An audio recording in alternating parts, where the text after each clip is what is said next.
saya tidak mau melakukan sesuatu yang bukan kehendak Tuhan. Karena percuma kita buang waktu, buang tenaga, buang pikiran, buang uang kalau melakukan sesuatu yang bukan Tuhan suruh. Dari dulu saya selalu uji di dalam perjalanan pelayanan saya selalu berkata, Tuhan, tuntun aku dan bawa aku di tempat di mana benar-benar Tuhan mau aku ada di situ. Ya, saya tidak mau gegabah dengan emosi saya. Ya, walaupun banyak orang, ibu kan khotbahnya bagus, ibu banyak yang mau dengar khotbah, ibu buka aja penggembalaan. Saya berdoa, saudara, dan 2019 itu ada seorang hamba Tuhan. Dia awalnya saya bilang sama suami saya gini, saya itu dapat dari Tuhan waktu saya berdoa 2019 akhir, Tuhan tuh berkata begini, tahun depan aku akan memberkati engkau dengan tuaian bangsa-bangsa. Bukan hanya tuaian bangsa-bangsa, tapi berkat bangsa-bangsa. Waktu dengar itu saya sedikit tertawa, saudara, karena saya bilang, alay banget, alay. Ya, kita mikirin yang mau di Jakarta aja, ini udah nggak kepikir. Mau mikir bangsa-bangsa itu bagaimana caranya?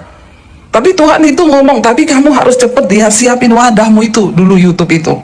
Saya bilang ke suami saya sambil tertawa, mungkin seperti Abraham ketika mendengar janji Tuhan bahwa Tuhan akan memberikan dia anak, lalu Sarah tertawa. Hah, aku hamil? Nggak mungkin. Ya, mungkin seperti itu.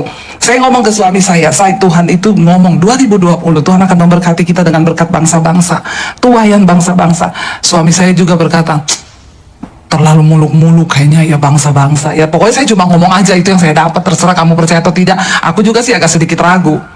Saya share sama seorang hamba Tuhan, saudara dari Manado, suami istri, dia bilang gini, Bu Debbie, kita berdoa, kayaknya kita dapat Ibu, jadi kita berdoa bersama. Lalu ada seperti suara nubuatan, dia bilang, Ibu, tahun 2019 Ibu jangan lakukan apapun, jangan sewa gedung dulu, jangan bertindak apapun, karena tahun 2020 itu Tuhan akan menuntun Ibu masuk ke pelayanan yang Ibu sendiri nggak pernah bayangkan. Dan tuayannya raja-raja, Bu, lebih halu lagi kan. Saya aja mikir tuayan bangsa-bangsa itu sudah halu, dia ngomong tuayannya raja-raja. Ya, saya pikir raja dari mana ya? Tapi ya sudahlah, orang namanya nubuatan, ya uji aja dan ya terima aja gitu ya. Dan benar ya, Februari itu saya sudah harus bayar di telepon sama pihak manajemen gedung, Bu, gimana, jadi nggak? Kalau jadi DP dulu 80 juta. Saya bilang oke, karena saya mengalir bersama Tuhan, terserah, saya bilang. Februari itu awal-awal sudah kita mulai dengar, dari Januari itu COVID, tapi belum terlalu heboh itu ya 2020. Akhirnya saya besoknya itu udah mau transfer, saya berdoa, Tuhan, saya itu udah mau transfer loh besok. Kalau ini bukan rencanamu, Tuhan tutup jalan. Saya yakin Tuhan sanggup dalam semenit aja. Engkaulah yang mengerjakan di dalamku baik keinginan, kemauan, kehendak, apapun itu Tuhanlah yang ambil alih. Pokoknya Tuhan pegang remote kontrolnya, saya ini jadi robotnya Tuhan. Dan benar saudara, besoknya saya sudah mau transfer, terlintas satu kata di benak saya, coba pindah jam atau pindah hari. Saya tanya sama dia, Mas, kalau saya mau pindah jam ke sore, sewa tempatnya bisa nggak? Bu, nggak segampang itu, karena pindah jam, pindah hari itu kita juga biayanya berbeda. Jadi saya harus rapat dulu. Kalau gitu Ibu jangan transfer dulu. Ya, Ibu tahan dulu, tunggu kita transfer, ada keputusan harga, baru Ibu transfer. Oke. Sambil menunggu mereka meeting, 1 minggu lewat, 1 minggu lebih 10 hari, tiba-tiba lockdown. Ya, dan itu Tuhan, saudara. Di dalam segala hal, saudara harus belajar. Di dalam bisnis apapun, jangan ya mau suka menyamai Tuhan. Tuhan itu maha tahu, kita sok tahu ya. Ya, jadi saudara, saya itu melihat, wow, itu Tuhan loh yang bekerja ya. Dan akhirnya saya benar-benar ya udah, saya pasrah. Ketika pandemi terjadi, akhirnya puji Tuhan juga sebelum pandemi itu saya udah bangun studio di rumah. Sampai ketika sudah udah lockdown, udah dibilang mau lockdown, tukang saya bilang, Bu, saya udah mau pulang kampung, selesaiin dulu, finishing cepet. Bener, setelah selesai finishing, dia pulang, lockdown, saudara. Ya, saya melihat sudah selesai studio itu, walaupun hanya kecil di samping kamar saya 3x3, saudara. Ya, dan dari situlah tiba-tiba ketika lockdown, semua ketakutan, mayat-mayat di syuting TV, di mana-mana bergelimpangan, jemaat ketakutan, gereja nggak boleh buka. Jadi saudara bisa bayangkan, di saat jemaat membutuhkan, tapi ya gereja sudah tidak bisa beribadah, padahal kan kita butuh Tuhan hari-hari itu. Tiba-tiba saya mendapat yaitu mesbah doa itu bukan konten yang saya cari-cari. Ya, ketika saya itu selesai syuting hari itu, saya dapat pemberitahuan dari YouTube, selamat Debbie Basjir, kamu bisa live streaming dari HP. Ya pokoknya dapat fasilitas itulah, gini-gini dikasih keterangan. Saya coba-coba pencet dari HP saya. Tiba-tiba sudah live, saudara. Udah keluar di YouTube, saudara. Lalu orang udah masuk, "Shalom Bu, kita mau ngapain Bu? Apa yang sedang terjadi ya Bu? Ini orang mati di mana-mana Bu, udah mau kiamat Bu." Saya bingung, suami saya di ujung ini, itu live, matiin. Saya bilang, "Bagaimana?" Ya. Tapi karena orang udah terlanjur masuk, ya udah saya akhirnya balas komennya, "Iya, yang sabar ya, pokoknya kita percaya Tuhan pegang kendali, jangan takut berlebihan." Saya udah nggak tahu mau ngapain, suami saya duduk di keyboard, saya bilang, "Nyanyi."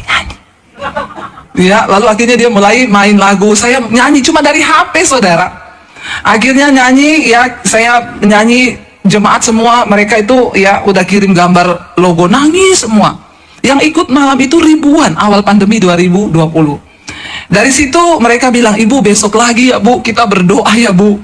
Lalu besoknya kita doa lagi jam 8, sampai hari ini saudara, cuma 2 kali bolong saya.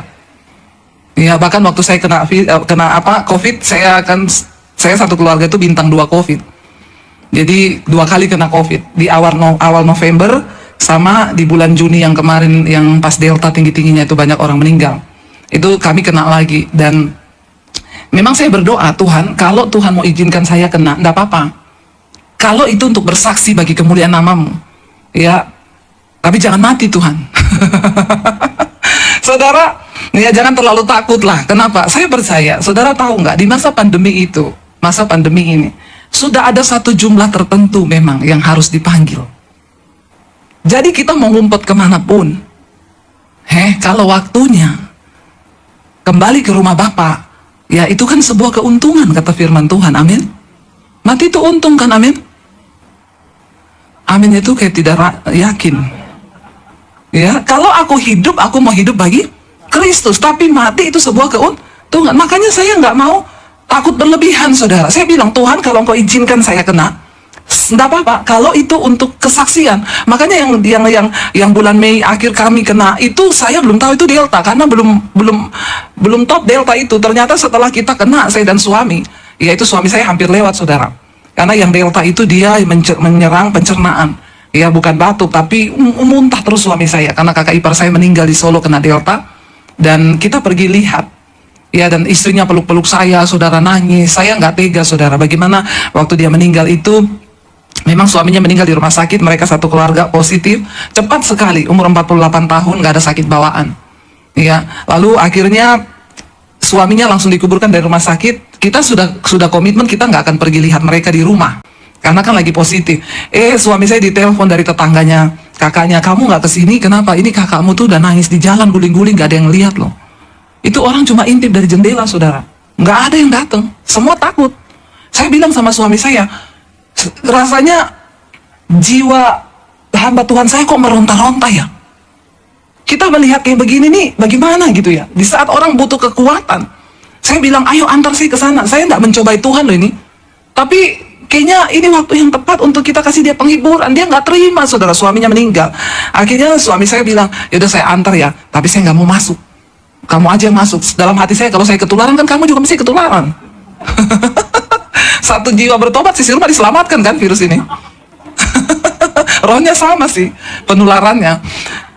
Lalu saudara, saya akhirnya datang, saya diantar, suami saya cuma di depan pagar, saya masuk, itu kakaknya peluk saya nangis-nangis, sudah pakai masker sih, tapi kalau udah nangis-nangis begitu peluk-pelukan ya pasti kena. Akhirnya ya saya beri kekuatan penghiburan, selesai penguburan kita balik ke Jakarta. Sampai di Jakarta suami saya demam, sakit, periksa dokter radang pencernaan dan lain sebagainya. Seminggu kemudian dia benar-benar udah nggak bisa bangun, dan saya baru kali itu lihat suami saya terkapar dan tidak bisa bangun, saudara. Benar-benar sudah putih di tempat tidur. Saya bilang, "Say, makan." Nggak bisa. "Makan apa?" Tumpah terus. Saya bilang, "Kalau kamu nggak makan, kamu nggak minum, kamu dibawa ke rumah sakit, mati loh." Karena nggak ada yang urus kan di rumah sakit. Siapa yang kasih minum coba? Minum aja tunggu jamnya. Saya bilang harus paksa. Dia bisa ketolongnya waktu saya beliin dia pisang. Karena dia suka pisang. Ketika makan pisang nggak muntah. Saya dapat nih. Saya yakin itu juga dari Tuhan. Saya kasih dia pisang, sehari dia makan 1 itu udah puji Tuhan. Akhirnya dia mulai sembuh. Setelah itu saya yang terkapar, saudara. Ya, saya sesak napas ya. Itu malam itu selesai, kami nggak pernah off mesbah doa. Dan tidak ada jemaat yang tahu kita kena COVID. Kita isolasi mandiri di rumah karena sudah dapat cek, karena semua keluarga di Solo juga positif. Kami cek, ternyata kami positif, anak-anak negatif. Dan nggak ada yang tahu. Suami saya bilang gini, saya bilang sama suami saya, kamu udah pusing kayak gitu, nggak usah dulu kita mesbah doa. Kata suami saya, yang nunggu ribuan orang loh, selama masih ada napas, tetap melayani Tuhan. Waduh, saya juga jadi bersemangat. Tapi setelah mesbah doa itu saya sesak napas, sampai bunyi udah setan ngomong gini, abis ini kamu malam nggak bisa tidur, nanti kamu dibawa ke rumah sakit. Di rumah sakit langsung dipasang ventilator, mati kau. Itu benar-benar setan, karena memang saya melihat dengan mata kepala sendiri bagaimana ipar saya yang sehat begitu, cuma berapa hari nggak bisa makan, dibawa ke rumah sakit, ventilator, meninggal, saudara. Nggak main-main. Saya terpuruk, ya beberapa teman tahu, mereka bilang, Bu, kalau ibu butuh rumah sakit, kapan aja ibu hubungi. Pokoknya kita siap.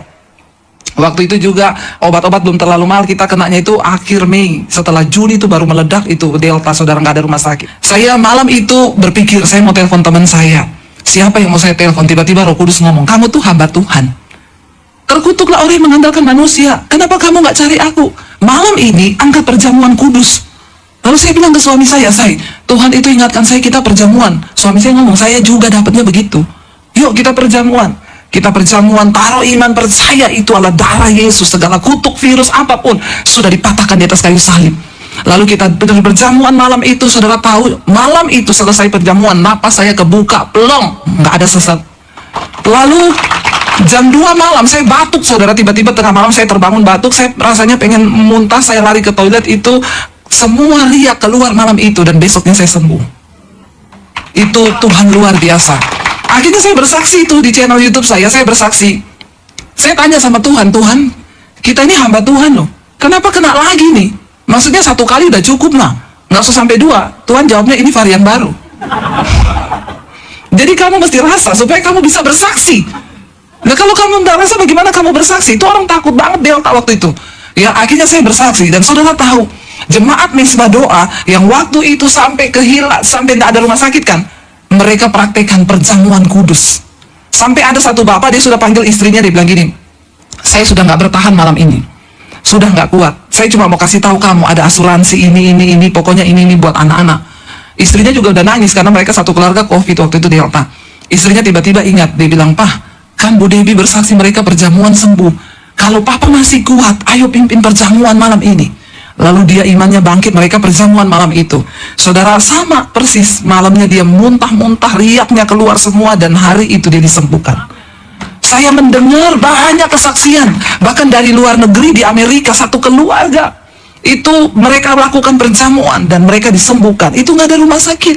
Makanya saya mau berkata, saudara, ya jangan sampai ketika ya keadaan di sekeliling kita rasanya begitu, lalu kita nih kehilangan iman, kehilangan rasa percaya kepada Tuhan. Sampai ketika ya masa pandemi, saya melihat bagaimana pertolongan Tuhan dari segala sisi, dari segala aspek kehidupan kami. Saudara tahu ketika awal pandemi itu, saya semua jadwal cancel. Saya dan suami kami ini hidup dari pelayanan. Nggak ada pelayanan sama sekali. Ya saya bilang sama suami, ini kita nggak tahu mau hidup bagaimana. Tapi mungkin yang terburuk, kita jual rumah Jakarta, kita pulang Solo. Satu hal saya bilang, Tuhan, saya tidak akan menyalahkan Tuhan. Tapi saya bersyukur ada rumah yang masih bisa dijual. Dulu kan nggak ada yang bisa kita jual. Sekarang ada rumah itu, puji Tuhan, haleluya 12 kali kan. Yuk, kenal Tuhan dengan benar yuk. Seringkali orang itu udah punya rumah, udah punya aset nih 10-20, hilang satu, bersungut-sungut stres. Dia lupa mensyukuri yang masih ada. Dan saya bilang, saya bersyukur ada yang bisa dijual. Ya, dulu yang mau dijual apa? Nggak ada. Emas aja saya punya sih, emas 70 kilo, Mas Daniel. Ya, tapi kan beda saudara. Ya, Mas Daniel tuh makin berat, makin turun harganya. Kalau Mas Murni itu kan makin naik juga harganya. Nah itu bedanya saudara. Lah nggak ada yang bisa dijual dulu. Sekarang bersyukur Tuhan ada rumah. Anak saya lagi udah kayak gitu, Mami aku kuliah loh, ini nanti masuk tahun ini. Nah ini keadaan begini, nggak usah dulu mimpi jadi sarjana, nggak tahu ke depan mau bagaimana. Itu juga tidak menentukan masuk surga nak. Saya mau menghibur diri saudara. Tapi saya iseng tanya dia, berapakah kira-kira pendaftaran 70 juta kuliah. Aduh, semakin tidak ada harapan, saya bilang, nggak usah dulu. Tapi kalau Tuhan berkehendak, nggak ada yang mustahil. Di tengah masa pandemi, yang ada hanya ucapan syukur. Ya, kalau saudara punya tabungan di bank, punya deposit di bank, wah, nyaman aja nikmati pandemi. Ya, tetapi saya percaya memang pandemi kemarin itu pemurnian.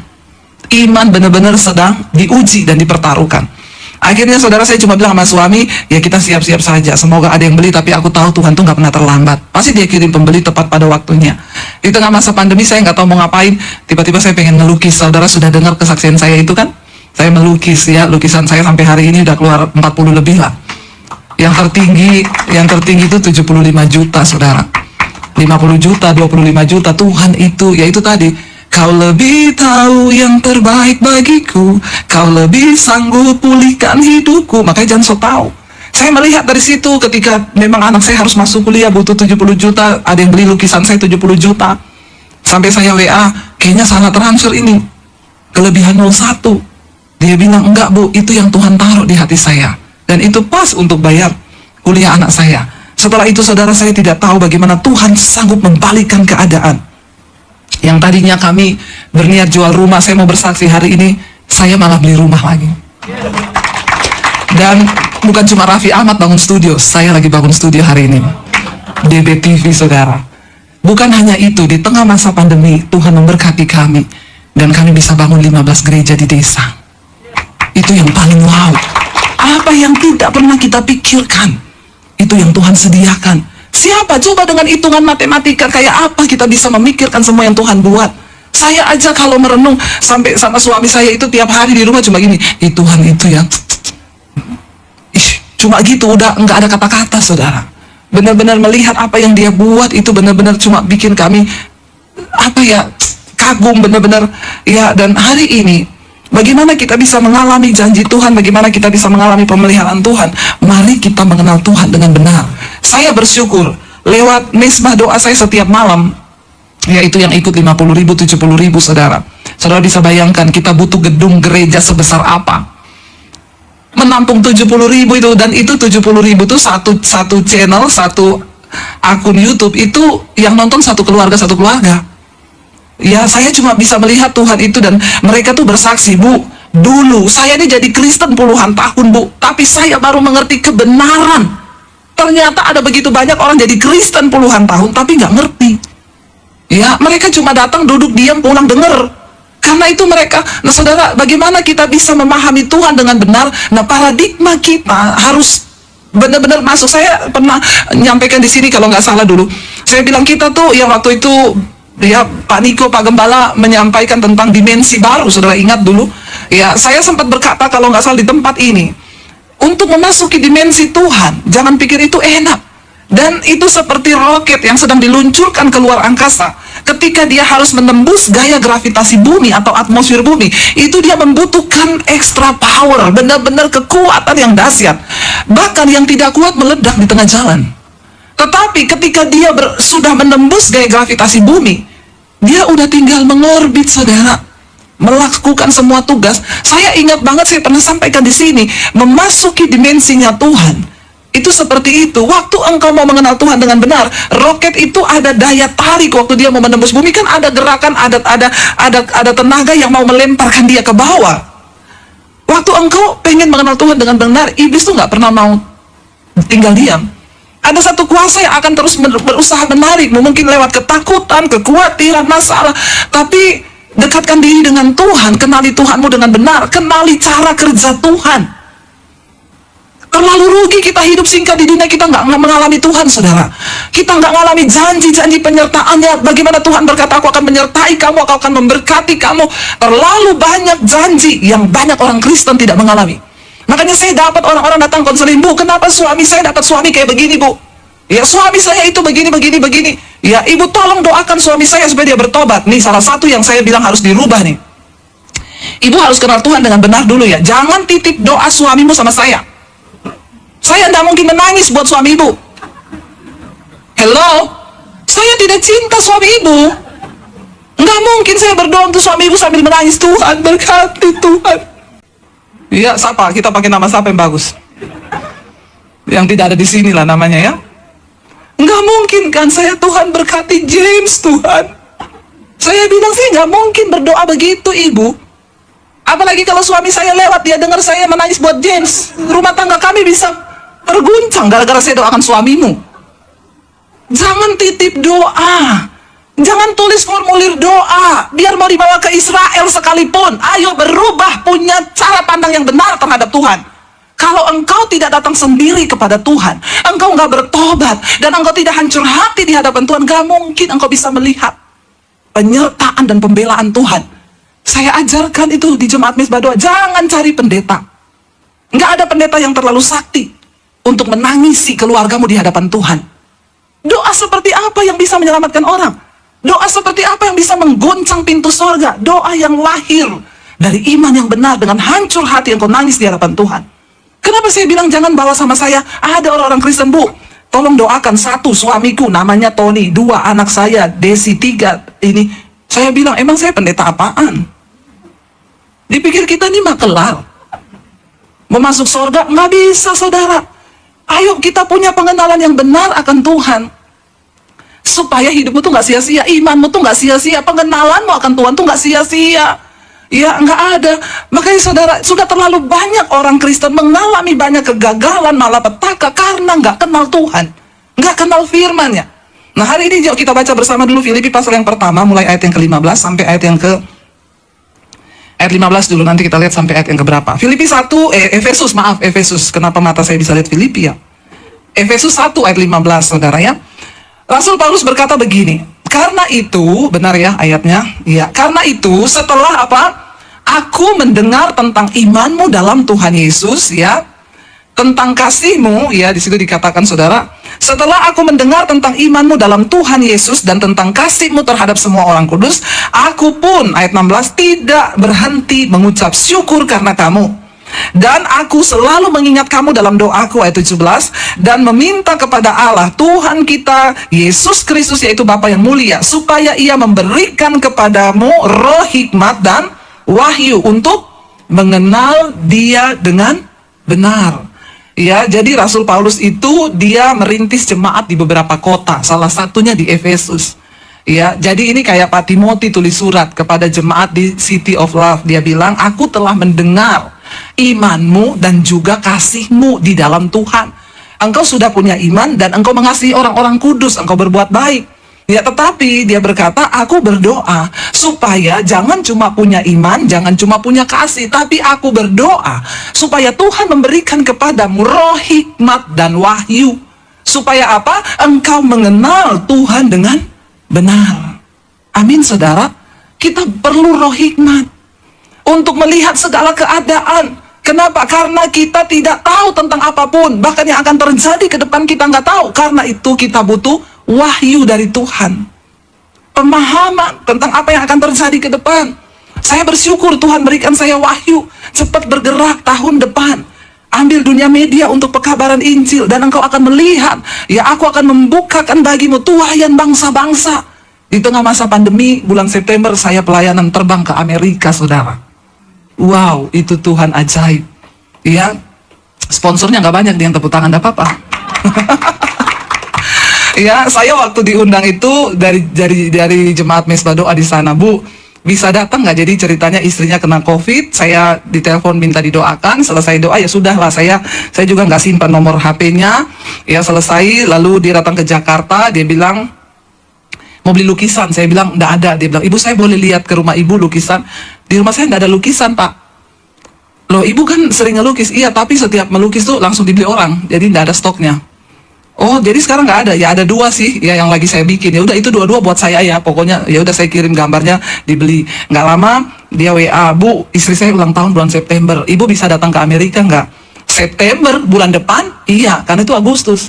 Saya sih dengan tertawa aja dalam hati dan ngomong, kalau Tuhan berkenan, Pak, kalau Tuhan berkehendak saya pasti datang. Karena saya belum ada visa, saudara. Saya ini urus visa ditolak terus karena nama saya Basir. Dipikir saya ini ada hubungan sama Abu Bakar.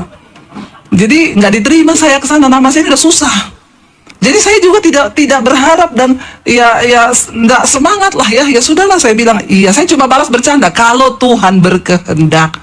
Tapi ternyata suami saya ini semangat sekali. Dia bilang Amerika loh. Ya memang Amerika, aku nggak terlalu kepengen. Lalu dia yang semangat daftar online visa.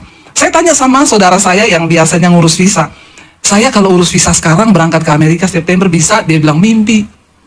Ini aja saya daftarin orang-orang dari bulan berapa lalu. Itu wawancaranya November.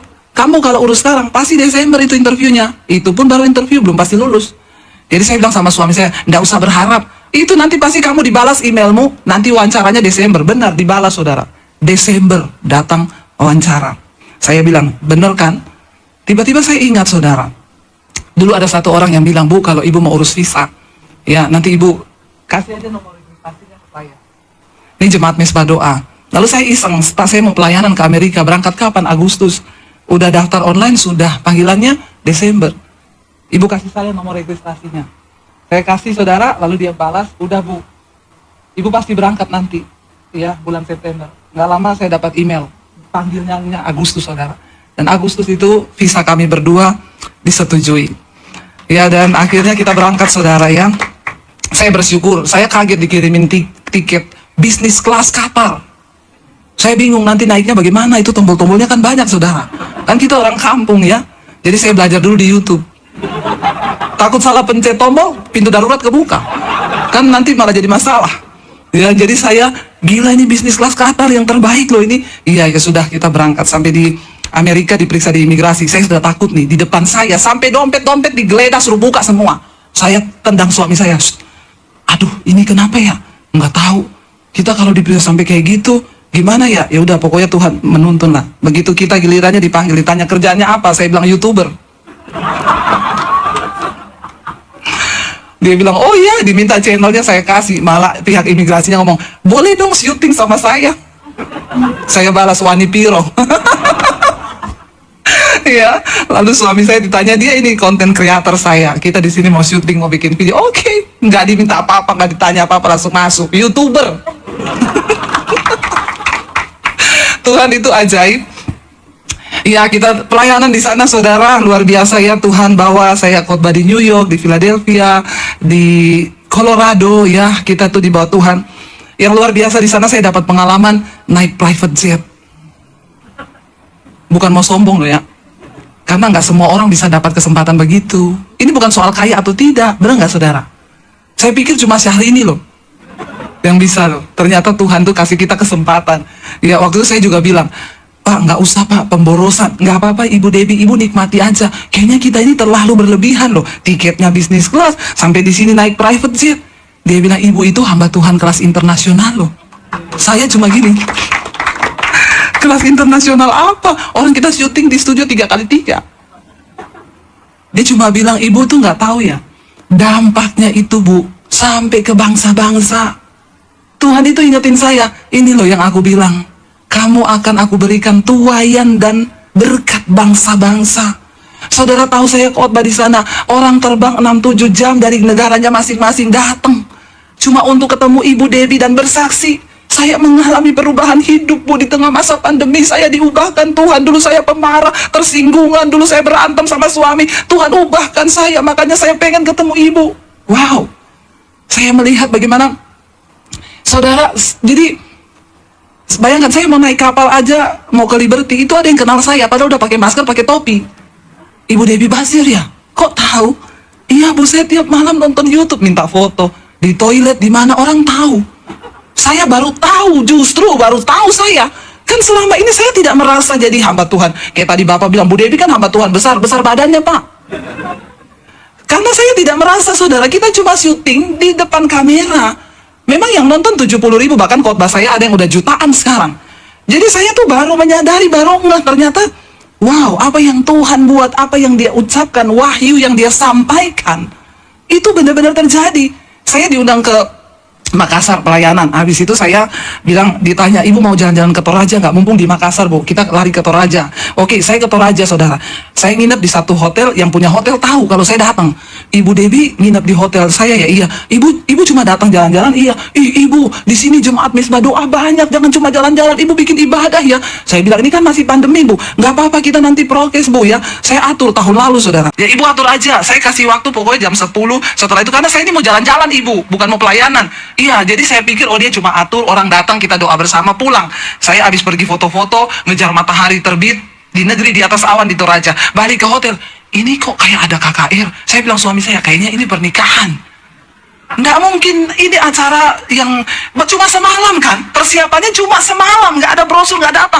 Kata suami saya, nggak tahu, tapi kayaknya acaramu loh. Nggak mungkin, ini pernikahan nih kayaknya.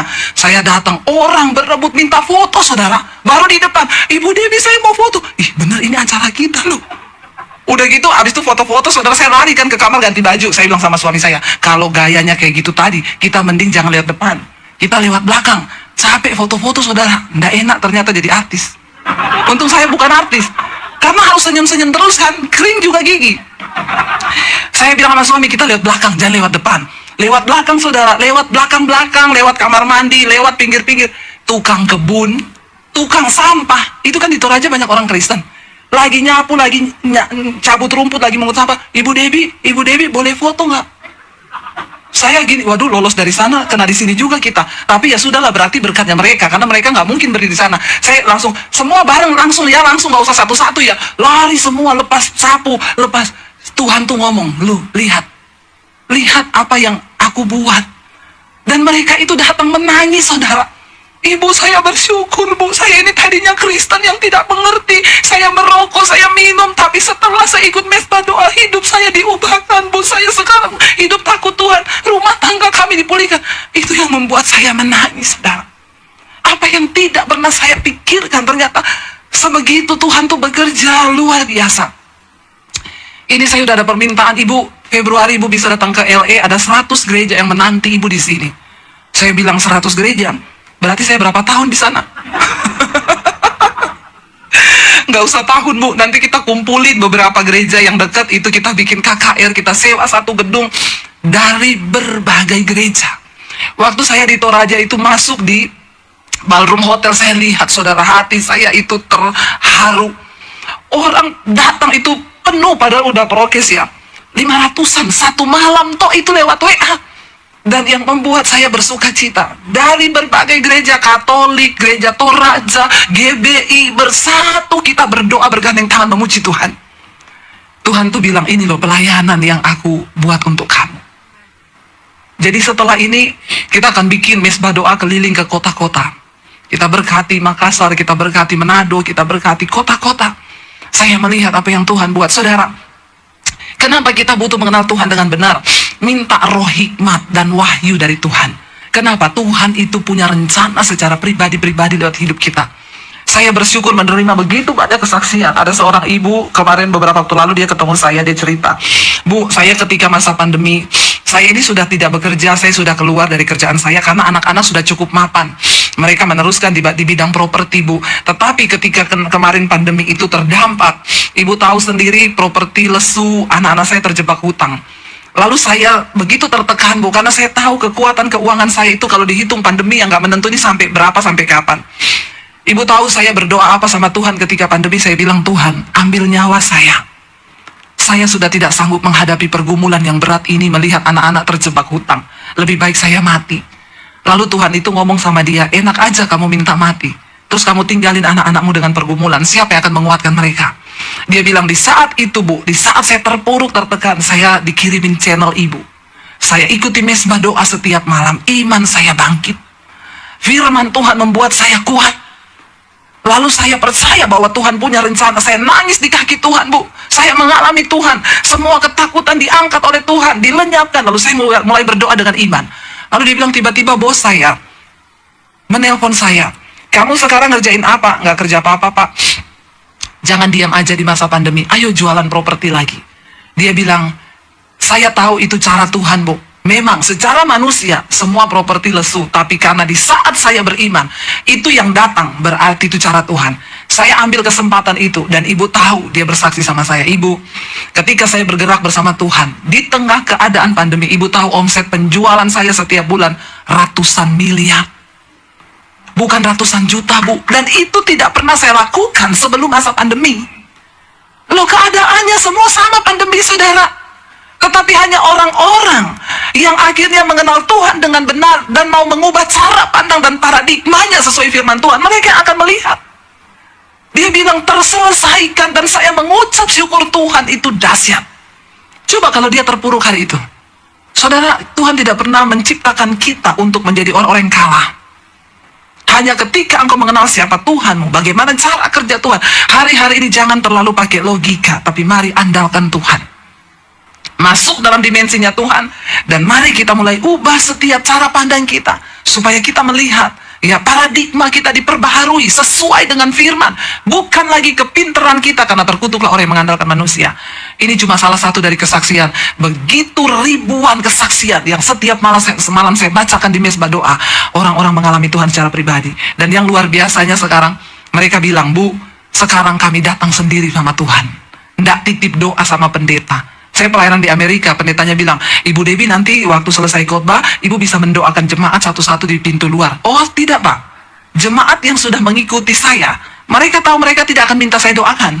Terus minta foto boleh, tapi minta doa enggak. Dan benar saudara, ya, pendetanya sampai kaget. Loh kok bisa Bu, yang datang itu, Bu saya ini sebenarnya banyak pergumulan, tapi enggak boleh minta doa ya Bu, harus doa sendiri. Pintar. Datang sendiri sama Tuhan. Kenapa? Kita semua punya hak istimewa. Dan Tuhan itu mau ketemu saudara secara pribadi.